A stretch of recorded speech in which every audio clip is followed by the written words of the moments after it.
ان کے ان ریمارکس کے اوپر سلمان اکرم راجہ نے کیا کہا، سنیے۔ عہدوں کے ساتھ انصاف نہیں کر رہی اور ساتھ میں لعنت بھیجتا ہوں ہر عہدے پر، کسی عہدے کی کسی کو خواہش نہیں، کم از کم مجھے کوئی خواہش نہیں تھی، یہ عہدہ مجھ پر تھوپا گیا ہے۔ میں نے خان صاحب سے 10 دفعہ کہا تھا کہ میں یہ عہدہ نہیں لینا چاہتا، عہدے کے بعد 3 دفعہ میں ان کو پیغام بھیج چکا ہوں۔ اس کے جواب میں ایک دفعہ انہوں نے تینوں بہنوں کو میرے دفتر بھیجا، یہ آ کے میرے سامنے بیٹھی، انہوں نے مجھے کہا کہ خان صاحب نے کبھی زندگی میں کسی کے بارے میں یہ نہیں کہا کہ اس سے جا کر میری طرف سے یہ درخواست کرو کہ وہ مت چھوڑے اس عہدے کو، اس لیے صرف میں اس عہدے پر قائم ہوں، ایک لمحے کے لیے بھی میں یہ عہدہ نہیں رکھنا چاہتا، اور میں اپنا استعفیٰ پھر بھجواؤں گا خان صاحب کو۔ میں چھوڑ اس لیے نہیں سکتا کہ خان صاحب نے ایک ذمہ داری مجھ پہ ڈالی ہے، میری یہ خواہش ہے کہ اگلی میٹنگ جب ان سے ہوتی ہے تو میری خواہش ان تک پہنچائی جائے، اور میں خواہش کروں گا کہ وہ میری بات کو مانیں۔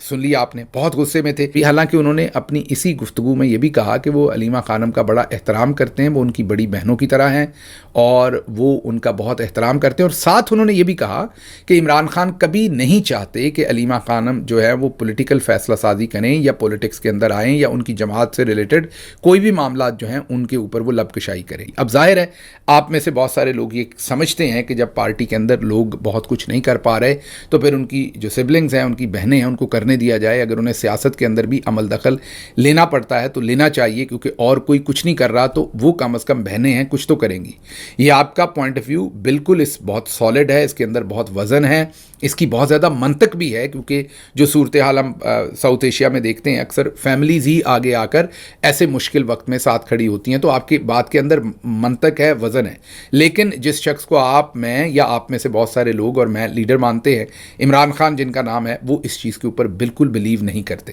اور وہ خصوصی طور پر یہ سلمان اکرم راجہ صاحب نے آج یہ کہا کہ انہوں نے، عمران خان صاحب نے ان کو یہ کہا کہ آپ نے علیمہ خانم صاحبہ سے پوچھ کے کبھی کوئی سیاسی فیصلہ نہیں کرنا، یا ان کے زیر اثر آپ نے کبھی کوئی سیاسی فیصلہ نہیں کرنا۔ تو میں آپ کو یہ، جیسے میں نے آپ کو کہا کہ یہ مجھے ان کا پتہ ہے، ان کے اصولی موقف کا پتہ ہے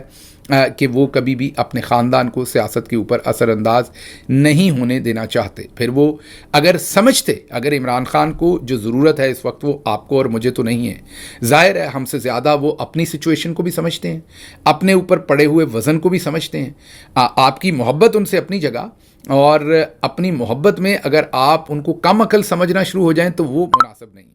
ہاں، آپ اپنی محبت میں ان کا خیال کر سکتے ہیں، ان کے لیے سمجھ سکتے ہیں کہ آپ ان کے لیے بہت بہتر چاہتے ہیں، لیکن یہ آپ نے سمجھ لینا کہ ان کو اپنی بہتری یا اپنی پارٹی کی بہتری کا بالکل کچھ پتہ نہیں، تو پھر تو آپ ان کی جو عقل ہے، ان کا شعور ہے، اسی کو کویسچن کر رہے ہیں، تو وہ میرے خیال میں مناسب طرز عمل نہیں ہے۔ اس لیے دونوں پارٹیز کو میں تو ریکویسٹ کروں گا، دونوں بڑے ہیں میرے سے، کہ تھوڑا خندہ پیشانی سے چلا جائے۔ جو غلطیاں ہم سب سے ہوئی ہیں، میں نے جیسے کہا کہ سپریم کورٹ والے دن ہمیں دھرنے کا اعلان کرنا چاہیے تھا، فیملی کو بھی، پارٹی کو بھی، ہم سب کو، مجھے بھی، یہاں امریکہ میں ہمیں بھی دھرنا دینا چاہیے تھا، سب کو کرنا چاہیے تھا۔ ایسا نہیں ہے کہ کسی ایک کی غلطی ہے یا میں کسی ایک کو پوائنٹ آؤٹ کر رہا ہوں۔ جب وقت، پولیٹکس میں وقت بہت امپورٹنٹ ہوتا ہے۔